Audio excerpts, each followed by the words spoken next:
నమస్తే. ఇన్నాళ్ళు నన్ను సపోర్ట్ చేస్తూ, ఎంకరేజ్ చేస్తూ మీ ప్రేమని నాకు అందిస్తున్న ప్రతి ఒక్కరికి కృతజ్ఞతలు.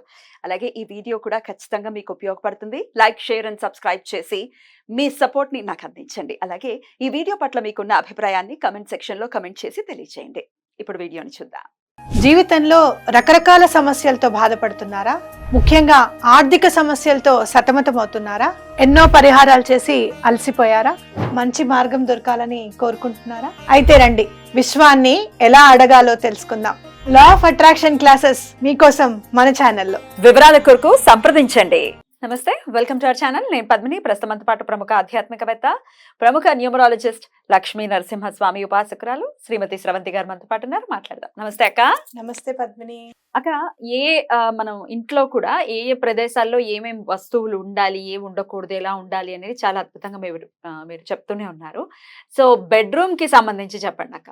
బెడ్రూమ్ అనేది అసలు ఎలా ఉండాలి, ఏమేమి ఉండాలి, ఏమేమి ఉండకూడదు అనేది ఒకసారి వివరించండి అక్క.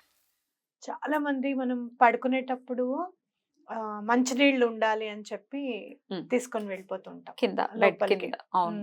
అంటే మళ్ళీ మార్నింగ్ లేచే లోపల లేస్తే గనక తాగుదామని చెప్పి బాటిల్లో తీసుకుని వెళ్ళిపోతారు.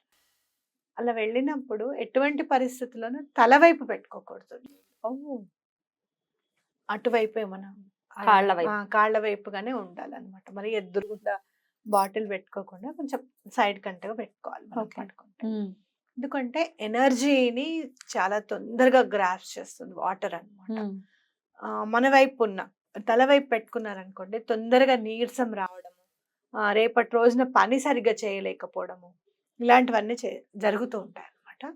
కాబట్టి ఎటువంటి పరిస్థితుల్లోనూ మనకి ఆలోచనలన్నీ కూడా మనకి చంద్రుడు కారకుడు, మన ఆలోచనలన్నీ కూడా. సో వాటర్ లెవెల్ ఎంత ఉండాలో అంతే ఉండాలి, తగ్గకూడదు, పెరగకూడదు. అవును. కాబట్టి అట్లా వాటర్ ని సంబంధించినంత కూడా మనం దూరంగా పెట్టుకోవాలి అనేది ఇంపార్టెంట్ ఒకటి. రెండోది, పడుకునేటప్పుడు ఎటువంటి పరిస్థితుల్లోనూ మీ బెడ్రూమ్ లో వైఫై ఉండకుండా చూసుకోవాలి. చాలా మంది కిటికీలోంచి లాగేస్తే వైర్ తక్కువ అవుతుంది కదా అని చెప్పి అక్కడ పెట్టుకొని వాడుకుంటుంటారు. సాధారణంగా వైఫై అనేది ఆ బాక్స్ బెడ్రూమ్ లో ఉండకుండా ఉండడం అనేది ఇంపార్టెంట్. ఎందువల్ల? రేడియేషన్ చాలా అనీజీగా ఉంటుంది బెడ్రూమ్ లో ఉంటే, నిద్ర పట్టకుండా ఉంటుంది. అలాగే మనం అనీజీగా ఉండి పడుకుంటూ ఏదో మాట్లాడుకుంటూ పడుకుంటే కూడా కొంచెం చెడు కళలు రావడానికి అవకాశం ఉంటుంది. మనం ఏదైతే అనీజీగా ఫీల్ అవుతూ ఉంటాం అనుకో, అదే మనకి అనిపిస్తూ ఉంటుంది అనమాట. కాబట్టి వైఫై బాక్స్ అనేది బెడ్రూమ్లో ఉండకుండా ఉండడం అనేది ఇంపార్టెంట్. బయట ఉన్నా కూడా మీరు ఎటువంటి పరిస్థితుల్లోనూ పడుకునేటప్పుడు వైఫై స్విచ్ ఆఫ్ చేసి పడుకోండి. బయట ఉన్నప్పుడు కూడా హాల్లో జనరల్ గా ఖచ్చితంగా ఆఫ్ చేసి పడుకోవాలి. అంటే ఆ రేడియేషన్ అనేది ఆ 12 అవర్స్, అట్లీస్ట్ ఒక 8-9 అవర్స్ మనకి లేకుండా ఉంటుంది. మనం రెడీ అయిపోయిన తర్వాత కదా ఆఫీస్ వర్క్ చేసుకునేది ఎవరైనా కూడా. మీరు ఆఫీస్ వర్క్ స్టార్ట్ చేసేటప్పుడు మళ్ళీ వేసుకోండి స్విచ్, అది ఇంపార్టెంట్ చాలా. అలాగే మీరు కటర్స్ ఒకటి, చాకులు ఒకటి, పడుకునేటప్పుడు చాలా మంది ఏం చేస్తారంటే చాకులు ఉంటాయి కదా అని చెప్పి పళ్ళు అవి తెచ్చేసుకొని అదే చాకు అక్కడే ఉంటుందని చెప్పి అక్కడ పెట్టేసుకుంటారు. డస్ట్బిన్ కూడా బెడ్ కి దూరంగా ఉండాలి అనమాట. అండ్ ఖచ్చితంగా మూత ఉన్న డస్ట్బినే ఉండాలి. అయితే మనం ఈ కటర్స్ అవన్నీ కూడా, అంటే చాకులని లేకపోతే పీలర్స్ అని ఇలాంటివన్నీ కూడా అసలు బెడ్రూమ్ లో ఉండకూడదు. మీరు ఏదైనా మళ్ళీ వంటింట్లోకి వెళ్ళి అది అక్కడ పెట్టే రావాలన్నమాట. లేదా ముందే వంటింట్లోనే కట్ చేసేసుకొని పీల్ చేసుకొని రావడం అనేది ఇంపార్టెంట్. మీరు తినేసిన తర్వాత, మనం నైట్ తినేసిన తర్వాత లేకపోతే మజ్జిగ తాగిన తర్వాత గ్లాసులన్నీ కూడా బెడ్రూమ్ లో పెట్టేసుకొని పడుకుంటాం. అట్లా కూడా జరగకూడదు. అవన్నీ తీసుకెళ్ళి బయట వేయడం మంచిది. పడుకునే ముందు షింక్ నీట్గా ఉండడం అనేది చాలా ఇంపార్టెంట్. పొద్దున్న వచ్చి పని అమ్మాయితో అవుతుంది, అలా ఉండకూడదు. బయట బాల్కనీలో వేసుకోవాలి. తినేవన్నీ కూడా ఒక్కసారి మీరు నైట్ ఏమైనా తింటే గనక ఒక్కసారి ఇట్లా పంపు కింద మామూలుగా వాష్ చేసేసి బయట వేయండి. షింక్ లో సామాను ఉంటే డయాబెటీస్ రావడానికి అవకాశం. మీకు చెప్తాను, దీని రిలేషన్ ఏంటో కూడా చెప్తాను. చాలా ఇంపార్టెంట్ గా మనం చూసుకోవాల్సిన విషయం. కాబట్టి పడుకునేటప్పుడు ఇవి జాగ్రత్తలు వహించి మనం నిద్రపోతే చాలా మంచిది. Right right. అండ్ క్లెన్జినెస్ ఖచ్చితంగా మెయింటైన్ చేయాలి బెడ్రూమ్ లో అని చెప్తూ ఉంటారు. ఎట్లాంటి ఇంపార్టెన్స్ ఇవ్వాలి క్లెన్జినెస్ కి? క్లెన్జీనెస్ ఇంపార్టెన్స్ అని అంటే గనక నాకు చాలా నచ్చే విషయం ఏంటి అని అంటే కింద దీపం పెట్టి పైన క్యాంఫర్ కానివ్వు లేకపోతే ఏదో ఒక దాల్చిన చెక్క ఫ్రేగ్రెన్స్ powder వచ్చే అనేది పెట్టేది చాలా ఆయిల్స్. మంచిది. అంటే ఎక్కువగా నేను ఇష్టపడేది ఎసెన్షియల్ ఆయిల్స్, జాస్మిన్ కానీ లావెండర్ కానీ చాలా మంచిది. ఇప్పుడు క్యాంఫర్ ఆయిల్ కూడా వస్తుంది, చాలా మంచిది. అది అయితే చాలా ఫ్రాగ్రెన్స్ చాలా బాగుంటుంది. అది యూస్ చేసుకోవడం అనేది చాలా ఇంపార్టెంట్. మీరు ఆ దీపంది పెట్టుకుంటే గనుక చాలా జాగ్రత్తగా దూరంగా ఉండేటట్టుగా. అలాగే పైన క్యాంఫర్ అంతా వచ్చేసి కొంచెం వాసన వచ్చింది అంటే గనక దాన్ని మనము ఆ దీపాన్ని దూరంగా పెట్టడం కూడా చాలా ఇంపార్టెంట్. ఎందుకంటే మళ్ళీ అది వెలిగించిన తర్వాత ఎటువంటి పరిస్థితుల్లోనూ ఆపకూడదు. కాబట్టి మీరు కొంచెం ఇట్లా ఒత్తిని ఇట్లా ముంచి ఆయిల్లో పెట్టేసేసిన తర్వాత అది తొందరగానే ఇదైపోతుంది, ఎవాపరేట్ అయిపోతుంది.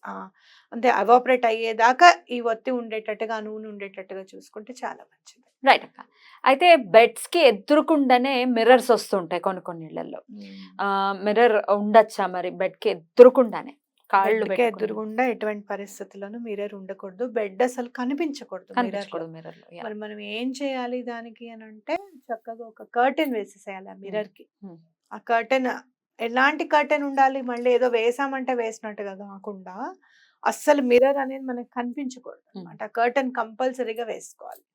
లేదు అంటే గనక మనకి చాలా ఇబ్బంది అవుతుంది అనమాట. మిర్రర్ అనేది మనం కనపడితే గనక చాలా అనారోగ్య సమస్యలు రావడం కానివ్వు, ఇలాంటివన్నీ కూడా మనకి కనపడుతూనే ఉంటుంది. కాబట్టి ఎటువంటి పరిస్థితుల్లోనూ ఆ పని చేయకండి, కనపడేటట్టుగా ఉంచుకోకండి. గట్టి కర్టెన్ అనేది వేసేసేయండి. మీరు కుట్టిందైనా పర్వాలేదు, కొంచెం 2 మేకులు వేసేసి దానికి ఒక తాడు కట్టేసి వేసేస్తే కనపడకుండా ఉంటే సరిపోతుంది. ఒకవేళ తీయలేని పక్షంలో, తీయలేని ఉంటే గోడకు పెట్టేసి ఉంటే ఏం చేస్తాం, తప్పదు, ఒక్కొక్కసారి భరించాల్సిందే. కొన్న వస్తువునేమో పాడు చేసుకోలేం కదా, పడేయలేం. మళ్ళీ కొనాలి అని అంటే మళ్ళీ ఇబ్బంది అవుతుంది. అలా కూడా చేయొచ్చు. చాలా మంది ఇళ్లలో నేను బీరువాకి ఉండడం కూడా చూసాను. అది కూడా పనికిరాదు. బీరువాకి అస్సలు ఉండదు. మన బీరువాలో ఉన్నదంతా మనం బయట వాళ్ళకి ఏది ఉంది అనేది ఎక్స్పోజ్ చేస్తున్నట్టే. మిర్రర్ లో కనపడకపోవచ్చు, కానీ మిర్రర్ మాత్రం దానికి సంకేతమే. కాబట్టి బీరువాకి మిర్రర్ ఉంటే కూడా దాన్ని వెంటనే మనకి చక్కగా మెత్తటి పేపర్లు వస్తున్నాయి, ఇప్పుడు ప్యాకింగ్ వస్తాయి, ఆ మెత్తటి పేపర్ తో క్లోజ్ చేసేసేయండి. మీరు చూడండి డిఫరెన్స్ ఎట్లా ఉంటుందో. ఆర్థిక ఇబ్బందులు నెమ్మదిగా తీరడం స్టార్ట్ అవుతుంది అన్నమాట. అది ఓకే. సో జాగ్రత్త వహించాలి ఈ విషయంలో మాత్రం. మిర్రర్స్ ఉంచటం, ఆపోజిట్ లోనే కనపడుతూ ఉండటము, వాటర్ ని దూరంగా ఉంచుకోవడం, ఇవన్నీ కూడా ఇంపార్టెంట్ అన్నమాట. ఖచ్చితంగా బెడ్రూమ్ లో అటాచ్డ్ బాత్రూమ్ ఉంటుంది.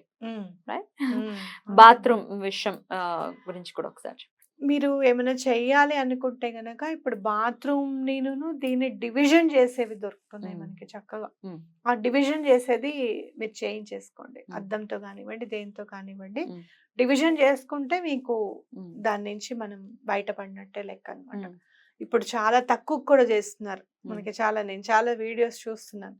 అంటే ఇలా తక్కువ చేస్తాము, క్లయింట్ ఇలా అడిగారు, ఈ అమౌంట్ లో అయిపోవాలి అని చెప్పారు, ఇలా చేసామని వాల్యూ అంత పెరిగిపోయింది కదా, లైట్ రాదు, గాలి దాని ఇది బాగోదు బాబాయ్.